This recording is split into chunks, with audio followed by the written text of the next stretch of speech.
The Gaza National Bank was destroyed by an Israeli airstrike on Sunday as fighting continues in Israel and Gaza.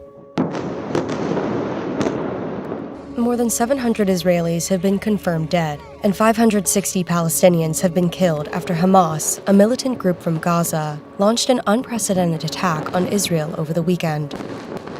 Hamas worked with Iranian security officials to plan the attack, according to senior members of Hamas and Hezbollah, another Iran-backed militant group. Western leaders have denounced Saturday's assault and offered support to Israel.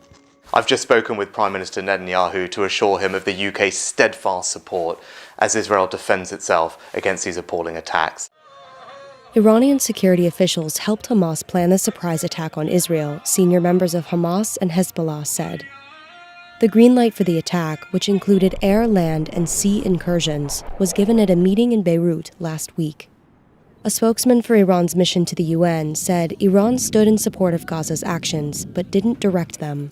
Hamas is considered a proxy group of Iran. The exact nature of how much Hamas is being led by Iran has always been unclear. But of course, they receive a lot of their funding from Iran, a lot of their training from Iran, and a lot of their weapons from Iran. That is according to Israeli officials here in Israel. The planning for the operation began in August, according to senior members of Hamas and Hezbollah. The direct Iranian involvement could raise the risk of a broader conflict in the Middle East. U.S. officials say they haven't seen evidence of Tehran's involvement. There's a long relationship between Iran and Hamas. In fact, Hamas wouldn't be around in the way that it is without the support that it's received from Iran over the years. In this specific instance, we have not yet seen evidence that Iran directed or was behind this particular attack, but there's certainly a long relationship. On Sunday, more than 250 people were found dead at a music festival in Israel, according to Israeli state broadcaster Khan. Israeli Prime Minister Benjamin Netanyahu appointed a general to coordinate search efforts for captured and missing Israelis. The mother of a missing woman described a phone call from her daughter during the attack. At 10 o'clock, she called us and said, "Mommy, we were bombed. They shot at us. The car was shot. We cannot drive. Everybody here is hurt." There were 4 kids in the kids. There were 23, 25, 30. Everybody was shot. They were bleeding. Since the conflict began, world leaders have been speaking out, largely condemning the attacks on Israel. The United States said it would send additional military assistance to Israel, including equipment and weaponry. The U.S. also plans to move a carrier strike group closer to Israel's shores and Air Force jet fighter squadrons towards its skies. A move that signals its support and aims to deter Iran from taking advantage of the uncertainty in the region. A Hamas spokesperson said the decision to deploy an aircraft carrier near Israel by the U.S. is participation in the aggression against our people. The U.S. is sending one of its largest aircraft carriers to the region, and it's very clear who that's a message to. It's not the message to Hamas.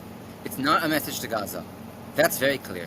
It's most likely, of course, they do not say this publicly. This is a message to Hezbollah in Lebanon. The biggest fear in Israel, really, is that Hezbollah, which is a militant group far stronger than Hamas, has the means to really wreak havoc in Israel, that they could enter this war any day. Hezbollah is trying to deter Israel from invading Gaza, from creating a ground invasion into Gaza, and on the other hand, Israel and now the United States are trying to deter Hezbollah from joining this war. The Israeli military said that as many as 1,000 Hamas militants entered Israel from Gaza over the weekend, many of whom were armed.